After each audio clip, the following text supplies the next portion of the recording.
Do you think this is abuse of power? Or, what's happening here? So it depends. It depends on how this person carries out his duty.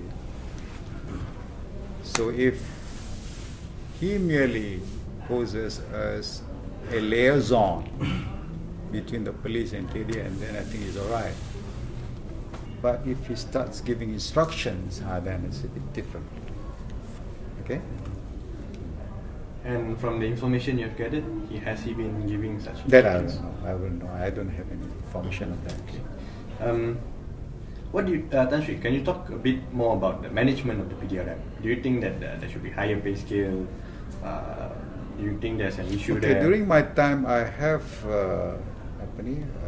fought for a higher salary. So the government have already given a high salary to the police.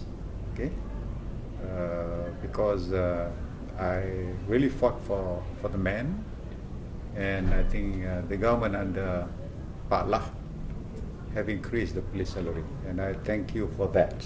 You know? But the most important thing now is you have to give more, for example, housing and all that. You know, that means you have to give housing to them. That means you have to have government quarters so that they can stay. Because to stay in Kuala Lumpur, they have to pay rent. The rent is very high in Kuala Lumpur. If you raise their salary and they have to pay rent for the house, I don't think it would be enough for them. Okay, so you have to have government quarters so that they stay. I am also thankful for the government because in new police stations that they are building, they have government quarters also, so that these police officers will be given government quarters so that they can really concentrate on their work rather than paying rents and all that outside. Okay, so I think the government is doing that. On part of that, I think the government is taking care of the welfare of the police. I thank that. Okay, but the police, when the government is taking care of their welfare, they have to work harder. Okay. Are you saying that a lot of them are lazy? Not lazy. It is the leadership. You know, if the leader works, then the ground officer will work also. Okay. Actually, why do you think that the PDRM is still a mainly Malay institution? And do you think that non-Malays have to No, it's not a Malay institution, because why? We want other races to be in there too. In fact, when I was in service, I get the MCA to help me to recruit more Chinese into the police force. But sad to say is that they do not want to be constables, you know, because constable is too low for them. They want to be officers. Not everybody can be officers. Some has to be constables, you know. So when you see that there's not many people who apply to be a constable, mostly Malays and Indians. So most of the police population, ramai is the constables, you know, and sergeants and all that. Officers tak ramai, you know. So when you have a lot of Malays and Indians joining them, police constables, so you see officers joining inspectors. For example, for officers, we can take about 500. Kalau 500, then Chinese pun about 200, Malay about 100 over, Indians about. Okay. So there won't be much. So you see a lot of Malays and Indians on the ground, you know. Do you think there should be a better racial mix? Yeah, it should. I think, because most, kalau kita tengok dulu before, the Chinese yang dalam police, in the police force, in fact, they have served the country well. Okay, during the communists and all that, because they work very hard. That's why we can defeat the communists. Okay, because they assisted us. So that is why when I was in service, I promoted quite a number of Chinese officers, to hold important posts. As director of CID, I put a Chinese officer. Quite a number of officers have been promoted before. So I think they've done quite well.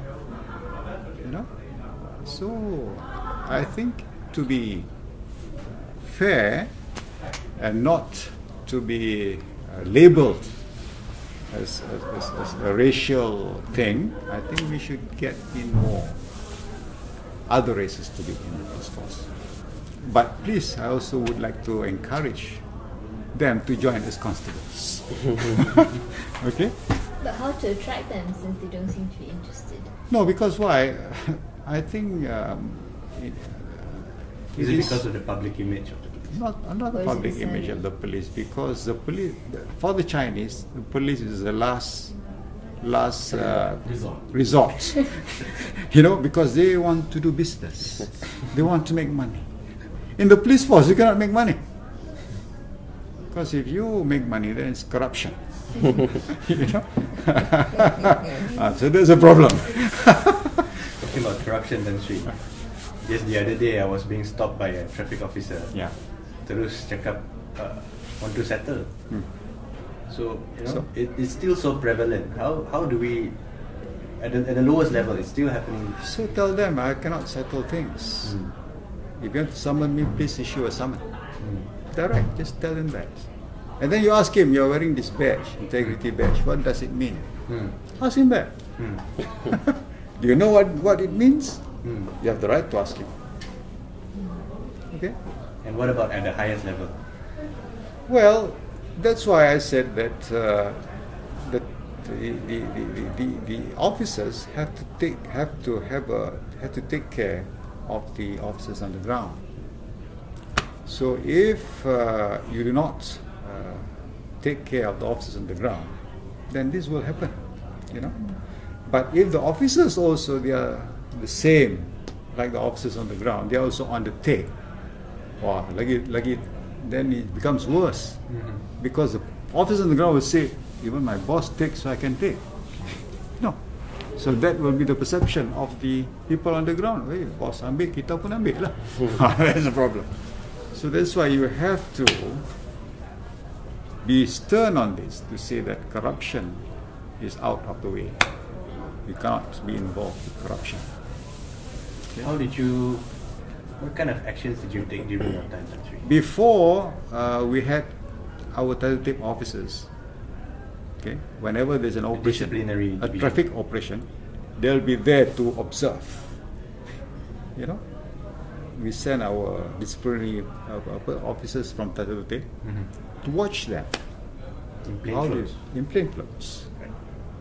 And then when there are complaints by people, I send the tape officers to check, whether they accept money or not.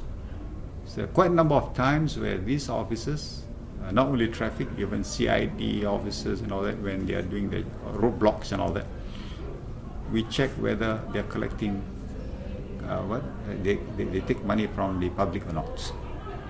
See, when there's a complaint, we straight away send an officer to check. Jivan, I think you have mentioned that back in your hometown, similar things are happening, corruption in the IPD. Can you tell us a little bit more about that? It was happening earlier previously, and I've complained to Tan Sri. There has been changes made. Some new officers has been placed and all this. But sadly, it's all started back again. Gangsterism is really on the rise.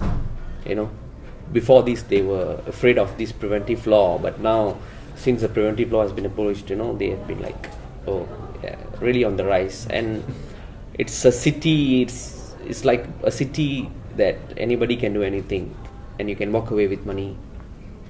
That's not the way. And I have been trying to engage with the CPO, the OCPD. At times I do get very poor response from them, but I'm keeping myself positive. We are trying to, when we engage with people, we go by channel. You know, first I engage with the OCPD, he doesn't respond. You go to the CPO, he doesn't respond. You go to the higher level, you go to the Pengaras and DIG, IGP. So I go by channels. Okay. Why do you think they are not responding positively? Are they on the take? See, at times they are being very protective of their officers and their men, which is wrong. You know, I feel at times when you need to investigate them, you need to reprimand them, you have to do it. You know, you need to have proper check and balance. You cannot be very protective all the while. You can be protective, it's not wrong, but not all the while. Police must always remember the public interest comes first. Public safety and security comes first before you start protecting your own men. Can you give us an example of what is happening in Jammu? For instance, like 3 weeks ago, there was a slash case. A family member, siblings 3 were slashed. Police report lodged. The suspect is known, and the person who called and threatened the victim prior to the attack also known. All report been lodged. I think 2 or 3 reports have been launched, and I have already forwarded the issue all the way to DIG, you know, Tan Sri Khalid, and CPO, the OCPD aware. But that's very sad. Until today, there's no arrest has been made. You know, and the suspect is still out there, happily roaming. That is very.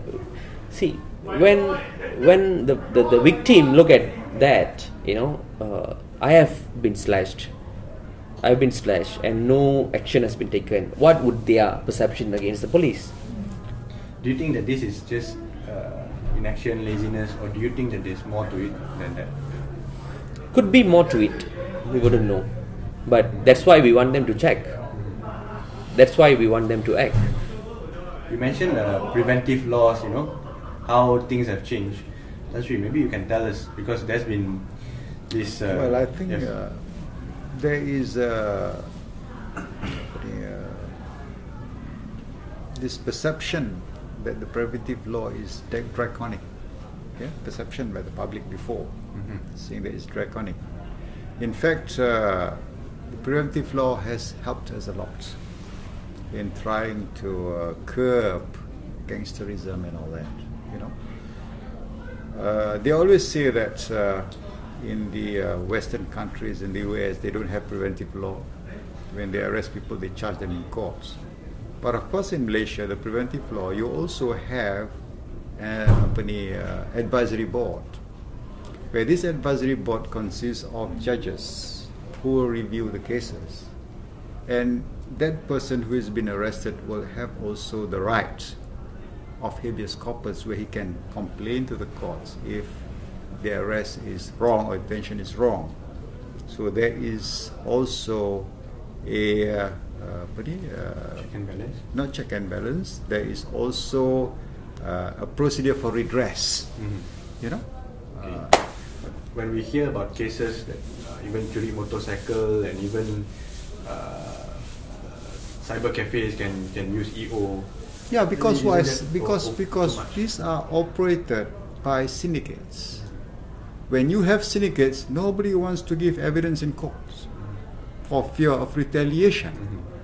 Okay, so that is why where you used these witnesses to give statements, and then in a case file where we can take action against them because they refuse to go to court for fear of reprisal, because it's done by syndicates. You know, but without the preventive law, now the syndicate is very happy. Wouldn't you say it was abused, this EO, ISA? No, it was not abused. If it's abused, you can sue back the government. And there's cases where there are cases, if it's abused. Okay. Okay. So Even in America, you have a preventive law, Patriot Act. Patriot Act. In America, lagi pula, they have jurisdictions all over the world. They can arrest anywhere. Not in Malaysia. You see? So, what do you think of the government's move to remove it? Do you think it was an overreaction? Or do you think What the government should have done is that to review it, not to remove it straight away. Because before you remove any law, you must have a law first. Okay, you must have a law to address the issue when you remove the old law. But now you have removed the old law, there's no law now. to take action. So I think this is dangerous for the people. You know, the police cannot do anything. Sanjeev, maybe you can add on to that. Do you think that the Prime Minister did this for political reasons?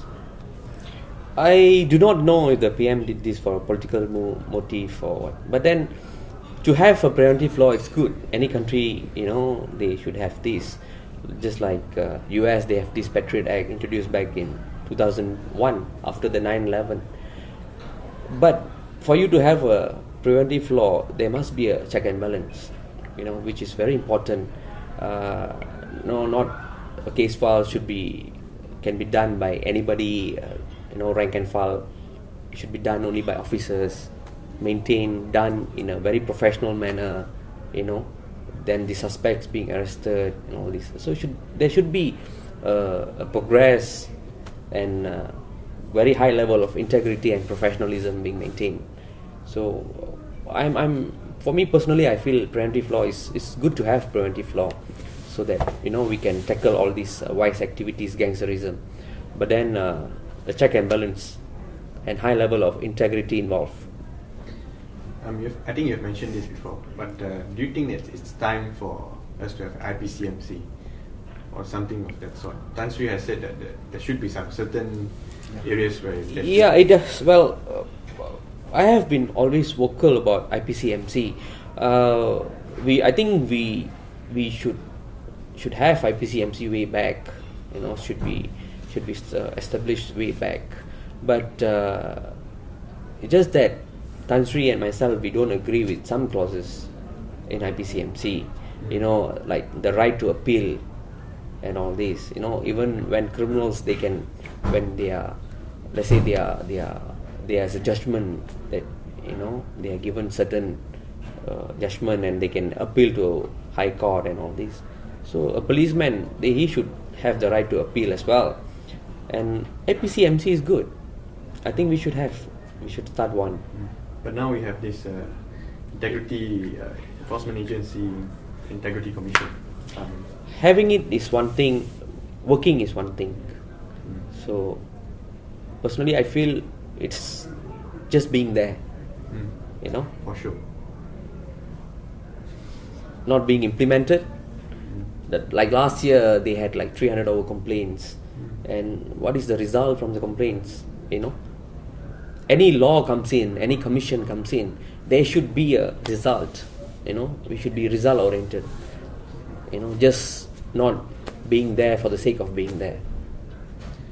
You've highlighted before on Indian gangsterism. Do you think that it is an issue that should be tackled with a racial lens?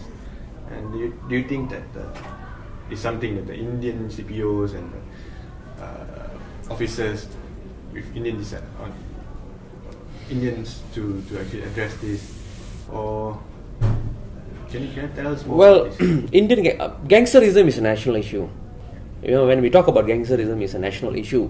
I feel we shouldn't portray it with a racial color.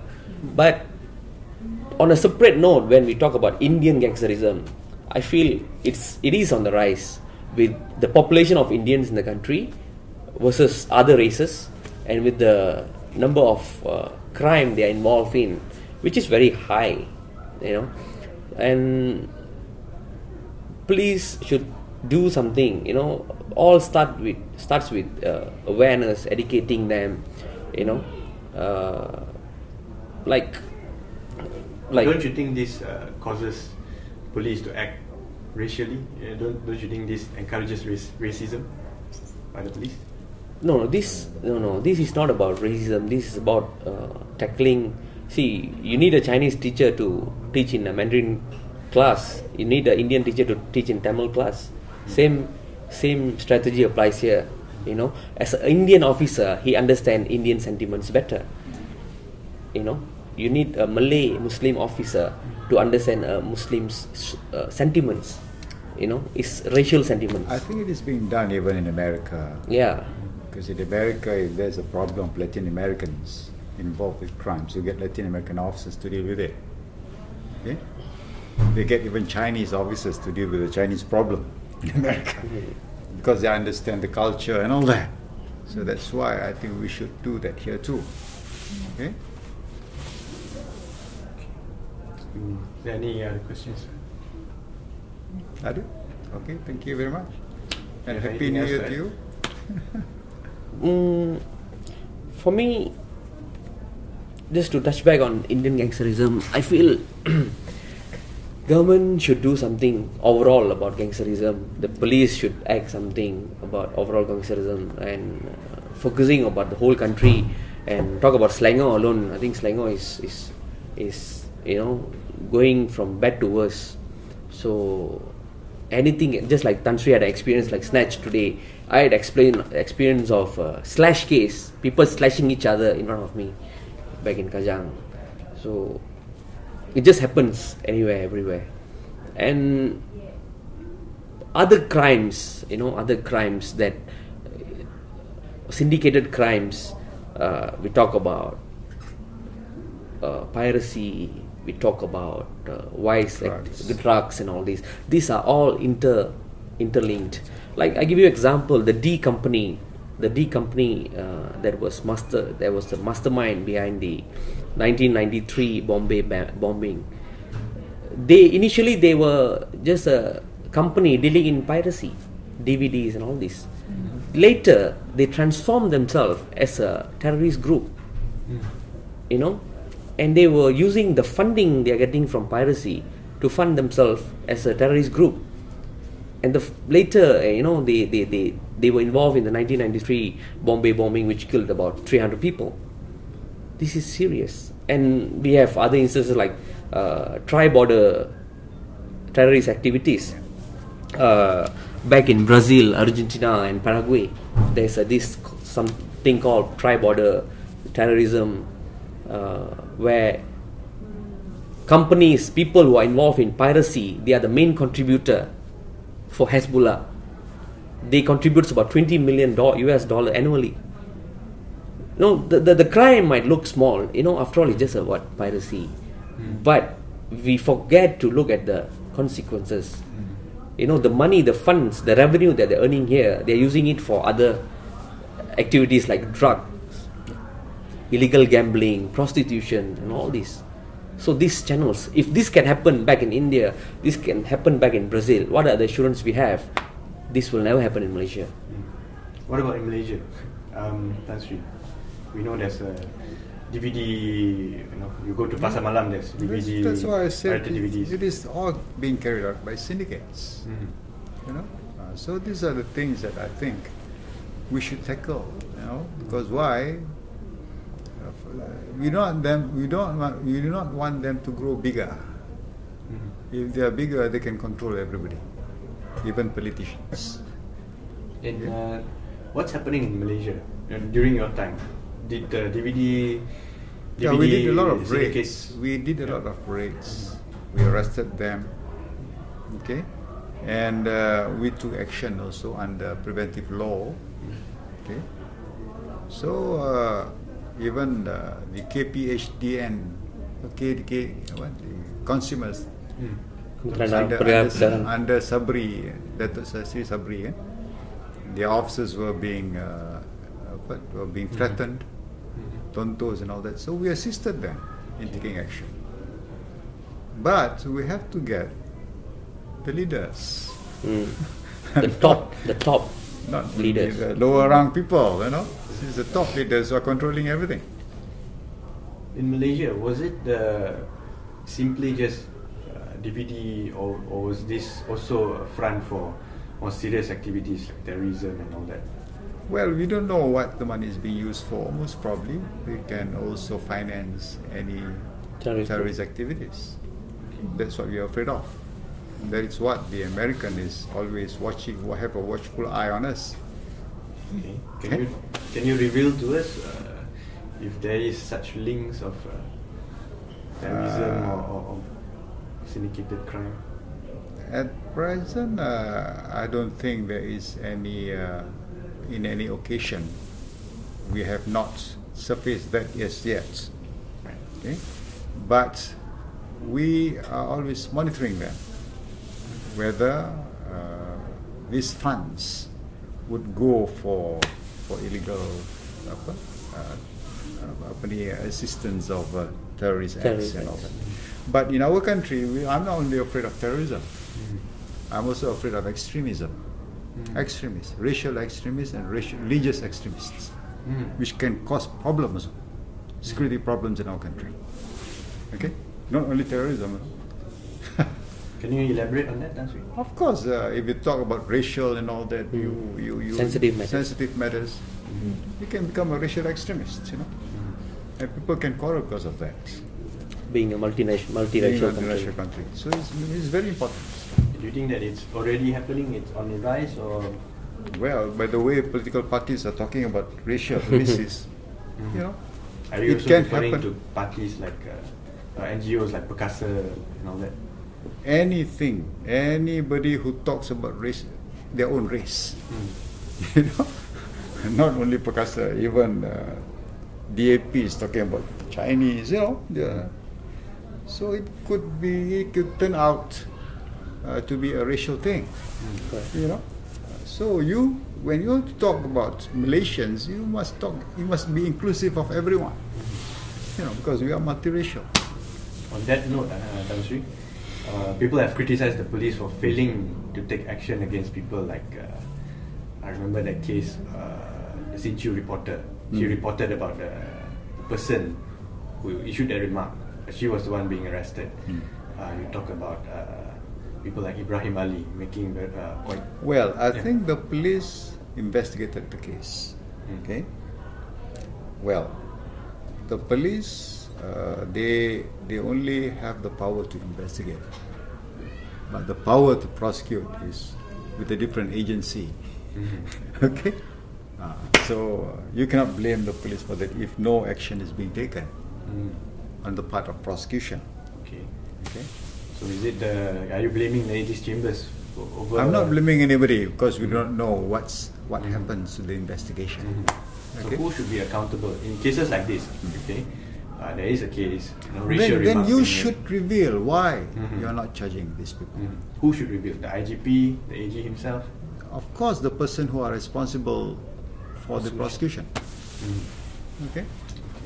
Talking about the AG, there's been a consistent allegation that Tan Sri yourself, you're close to the current AG. Well, we are close as professionals. I'm close to everyone. I'm close even to the customs. I'm close to the army, because we have to work together. You know, when I was in service, I'm very close with the chief of army, because we have to work together. We have to take care of the security of this country. I'm close even with the customs. I go for customs functions because there's a lot of relationship of enforcement between us. So there is only through professional relationship. So Tan Sri, how do you draw the line between professionalism and go beyond that? Well, professionalism means you only do things according to the law. You know. That means you don't have any other agendas in doing things. Okay? That's professional.